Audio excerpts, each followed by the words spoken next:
Esme developed a taste for coffee at a young age, but realised that it came with its own set of powers as she was able to see and talk with the dead.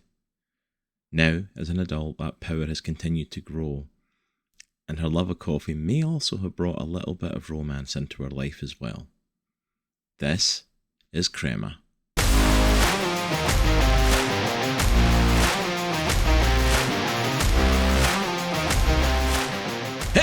Hello there, Geek Collective, and welcome to Geeks Plus Comics, where we are more than just your average geek.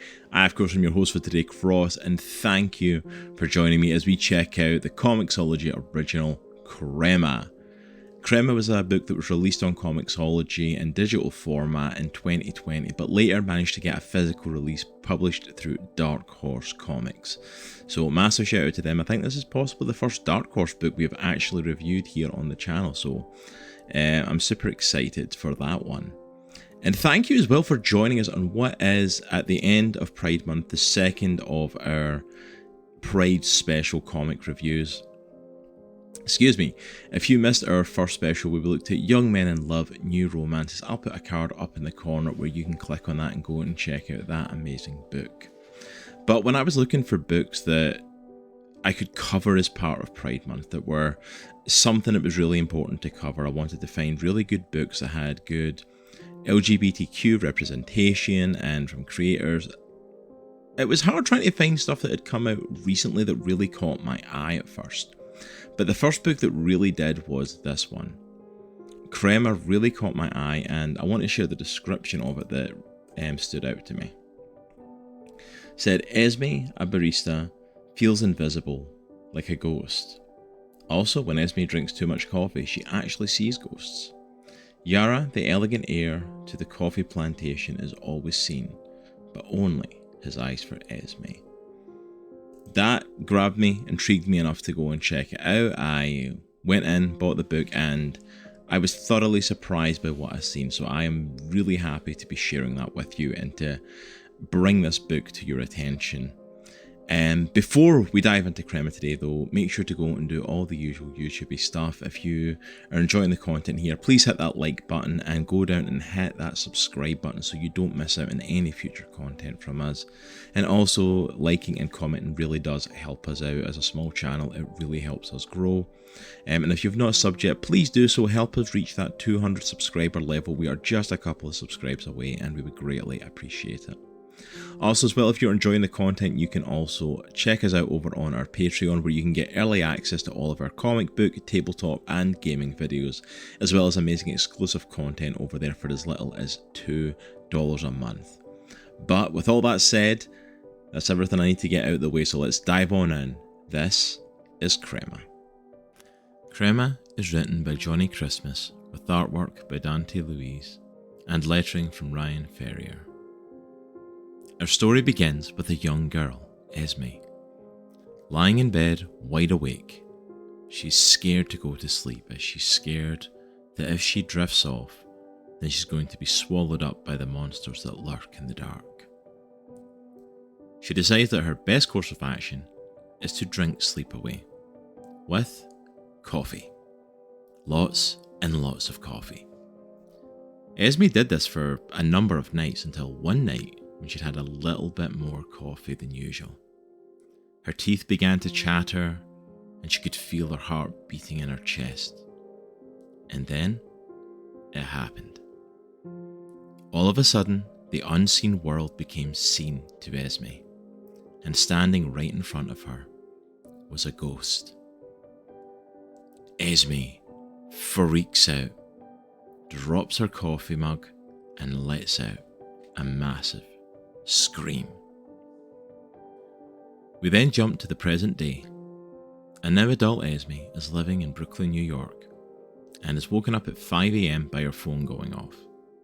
It's her work colleague Josie calling and asking if she can cover a shift at work, and it just so happens to start right now. Oh, and she'll be training the new employee too while she's at it. Esme is a little mad at Josie in that she's taken advantage of her, and assuming that Esme doesn't have any plans. I mean, she doesn't have any plans, but it still sucks to be taken advantage of. But regardless of how Esme feels though, She agrees to the early morning shift at the coffee shop and heads out to work.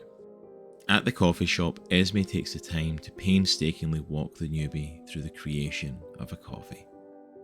From grinding the beans they receive from their owner's farm, Cherry Mountain Farm in Brazil, all the way through the latte art on top of the drink. It's clear that Esme is very passionate about coffee. Way more passionate about it than the new employee is. But Josie interjects saying she doesn't know the half of it, as Esme has a theory that caffeine affects the body in the same way as falling in love does. Esme explains that caffeine causes pupil dilation, increased heartbeat and jitters, all symptoms that you feel when you're falling in love with someone too. Esme tries to turn the conversation around though on Josie, telling the new employee that Josie believes the aliens built Machu Picchu. Josie's quick to correct her though. She doesn't believe the aliens built Machu Picchu. She believes aliens are responsible for building Stonehenge. But seemingly unfazed by this, Josie merely changes the subject and tells them that their manager has called a surprise meeting. As they head into the meeting, there's a little bit of a hustle and bustle at the coffee shop as it's been bought out by the Octane coffee chain. There were workers changing the sign over the entrance, and there are workers cleaning out the storeroom. Going into the break room, Esme reminds Josie that it's her turn to take out the recycling. Unfortunately, Josie's forgotten her keys and has to borrow Esme's key, promising to give it back. Their manager, Gustavo, tells them that Octane is really going to ramp things up at the shop. Out with the old way of doing things and in with the right way. He gives Esme, Josie, and their new employee Octane t-shirts and tells them that night they're having a party to celebrate the sale and attendance is mandatory. As she walks home, Esme grumbles to herself about this work party being mandatory, as she doesn't want to go and says that they can't make her socialise outside of office hours. All of a sudden, there's another person involved in the conversation, a female ghost named Jerry. She was the very first ghost that Esme met the first time she drank too much coffee as a kid, the one we met at the beginning of the book. Jerry says maybe she should go and socialise, make some friends with people with a pulse, a real friend. Esme tells her that she doesn't need real friends, she has ghoul friends. Esme cracked herself up with that one, though Jerry doesn't seem too impressed with that joke. Esme hasn't been paying attention and notices that they are coming up to a church. As Esme starts to apologise to Jerry, we get a little bit of her story.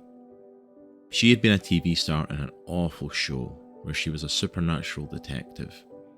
Unfortunately, the show and her life came to an abrupt end while filming in an old church, as an earthquake brought the building down on top of her. So passing by a church is a little bit traumatic for Jerry. We also get some wraith rules, as a narrator explains to the reader that a ghost is tethered to an object from its past life. Esme's dad was a fan of the show and collected memorabilia, including the shoes that Jerry was wearing when she died. That's how Jerry ended up in Esme's home. Also, we learned that ghosts will disappear forever if they forget who they were. So Esme would watch episodes of Jerry's show with her in hopes of keeping Jerry's memories fresh.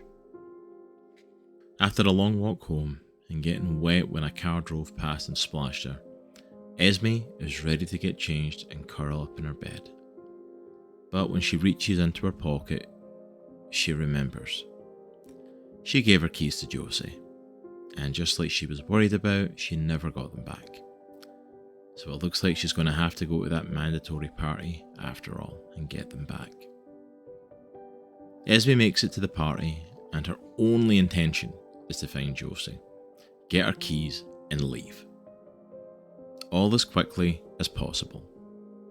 But while at the party, all of a sudden someone catches Esme's eye. As she looks on, enamoured with a beautiful woman standing across the way. The woman turns her head, and Esme realises she's staring at her. But when she looks back again, the woman is still looking. They allow their eyes to meet and hold each other's gaze with with a small smile appearing in each of their faces. Josie bumps into Esme and finally returns her keys. But when Esme looks back to where the woman had been, the one that she had just locked eyes with, she was gone. It's time to duck out of the party. But not before partaking in some of the food that just happens to have been put out. I mean, it would be rude not to. As she's about to eat, she's approached by the beautiful woman that had caught her eye. The woman introduces herself as Yara and tells Esme that her family owns, or at least they did own, the coffee shop, and she's there to finalise the sale. Yara asks if she's working because she's still wearing her work apron. Esme says that she's not and wasn't even intending on being there, but Yara says that she's glad that she showed up. Before they can continue their conversation, they spot a couple of Octane Coffee dude bros about to make their way over and quickly make an exit together. They head out to the roof and take the chance to get to know one another a little more. Esme asks why Yara's family's selling the coffee shop, and she tells her that production sales are down at their family farm, and if they sell the coffee shop then they may be able to keep the farm. Yara says that once the sale goes through, she'll be able to head back to LA and continue her modelling job. Esme tells her that it makes sense that she's a model. She is very pretty. Before the conversation gets much further, Yara's called back in for a speech. As Esme watches her go, Jerry appears and tells her Yara is way out of your league, which Esme thanks her for her support. The next day in the storeroom, Esme finds a ghost sitting in one of the crates that their coffee is delivered in. He's writing a letter to his love. He implores Esme to help him rest by taking it to his love in Brazil, to which Esme tells him that's a little out of the way. He tries to plead with her, even lying and saying that he can grant her wishes, to which she immediately tells him that's not really how this works. Esme's response is they were cut off when they are interrupted by Yara, her boss, and a gas man that make their way into the storeroom. Yara is making sure that the gas man does his job, as the building has a history of fires. He says they should get lunch as this is going to take a little while, and immediately Yara, avoiding Esme's boss's advances, grabs Esme by the arm and tells her that they're going to lunch. No boys allowed, of course. As they continue their getting to know one another conversation from the other night, Esme takes Yara to the best food truck in town. Almost out of the blue, Esme mentions her boss saying there's a fungus that is destroying Cherry Mountain's coffee orchard. Yara says that it isn't true, but rather the orchard has run out of love. Esme doesn't understand, but Yara explains it's an old ghost story. Her hometown is known for coffee and ghosts, and this ghost story is about how her family started the Cherry Mountain farm. Yara tells about her great-great-grandparents, Abelardo and Joanna. Soon after they married, Abelardo left looking for work and promising that he would return. While he was away, he would send exotic gifts from the places he visited. One of the gifts he sent were 3 coffee cherries. These coffee cherries never decayed, never aged, never died. Unlike Joanna, who was dying a little every day that she waited for his return. Unfortunately, he never did, and when Joanna died, she was buried with those coffee cherries. And soon after, coffee plants began to spring up all around her grave, and then all over the property, with Joanna's endless love feeding the plants. And that's why the coffee is so good, because it's enchanted. Esme is intrigued by the story, and takes a moment to confirm that Yara's great-great-grandmother was Joanna. Remembering the ghost in the storeroom of the coffee shop, he'd asked her to take a letter to his long-lost love, whose name just so happened to be Joanna. While Yara told the story, Esme grabbed their food, but Yara is not impressed, and says that she's taking Esme for churrasco. Unfortunately though, Yara gets a call from her agent in LA and the photo shoot that she was scheduled for has been moved up. She needs to fly out tomorrow night and apologises to Esme, as she has to go and run a lot of errands before she leaves. Early the next morning, Esme gets a phone call.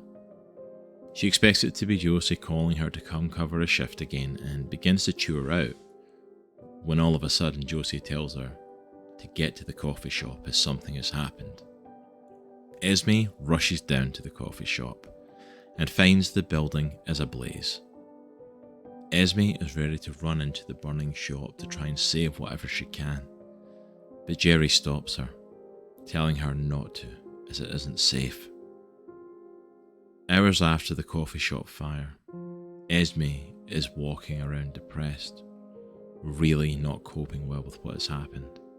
She loved that shop, and she loved working there. Jerry's with her and trying to help, but nothing is bringing her out of this funk. Finally, she arrives where Yara's staying, and Yara gives Esme a massive hug and says that they've been looking everywhere for her. As they head inside, Yara tells Esme that they think a gas leak caused the fire and blames herself for leaving the inspector alone. Yara then checks on Esme and says that she's going to run her a warm bath and get her out of the smoky clothes that she's wearing. However, as Yara runs the bath and Esme starts to get undressed, Yara says that she'll help her, and let's just say that Esme never quite makes it to the bath. The two decide to break the sexual tension that they had both been feeling. It'd been there since the day before, and they begin to kiss and explore one another and move what they are doing to the bedroom. Even though they end the night in each other's embrace, the next morning Esme wakes up with Yara already awake and standing out on her balcony. She gets dressed and says that she can call an Uber. And she gets it, some girls only like other girls when they have been drinking. But Yara assures Esme that she isn't one of those girls.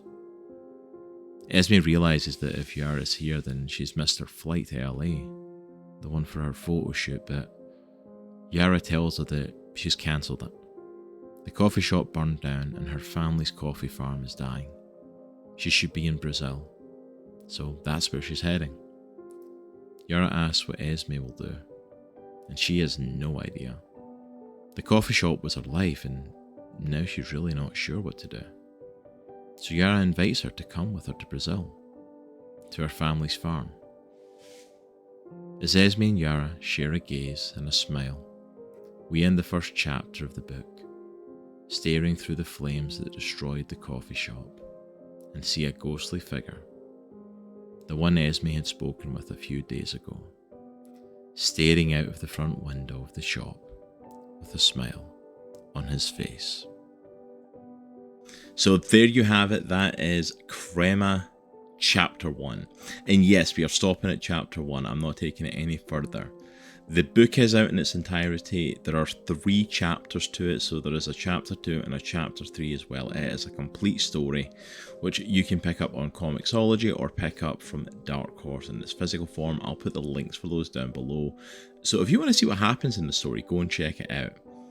But I'm going to speak specifically to Chapter 1, what I thought of it, and I'm going to put a little disclaimer here. I put it much earlier in last week's video, but this week I'll put it here that I'm not a member of the LGBT plus community. That's not part of who I am. I'm a heterosexual male. I have never kind of ventured into that world, never been interested, never been part of that community at any point. So I can't speak to the representation. I can't speak to, does this represent LGBTQ+? I can't speak if it represents lesbians. I can't speak to that. All I can speak to is the writing, the art, the characters. Is it a good story? Is it worth checking out? Would I come back for more? That's the same way I approach every comic. I don't give a toss if the characters are gay or not. I just want a good story. Does it deliver on that?